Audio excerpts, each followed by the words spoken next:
Friends, आपलं लहान मूल जेव्हा आपल्या सतत सभोवती घुटमळतं, सारखे प्रश्न विचारून भंडावून सोडतं, तेव्हा बरेचदा त्याचं वागणं नको वाटतं. कारण आपणच कशाने तरी त्रासलेलो असतो, कंटाळलेलो असतो.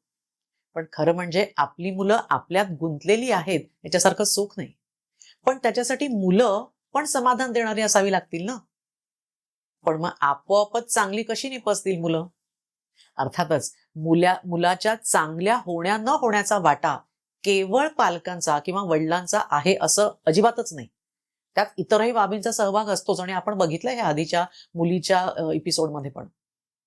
कारण तसं जर नसतं तर वडील जिथे आदर्शवत नाहीत, त्या सगळ्यांचीच मुलं कुपुत्र झाली असती किंवा सगळ्या आदर्शवत वाटणाऱ्या वडिलांची मुलं चांगलीच निघाली असती. मुलाच्या आयुष्याला आकार देण्यात त्यांची स्वतःची पर्सनॅलिटी, मित्रांचा, समाजाचा प्रभाव तर आहेच. तरीही मुलाच्या व्यक्तिमत्वाला योग्य वळण लावण्यात वडिलांचं खूप मोठं योगदान असतं हे विसरून चालणार नाही.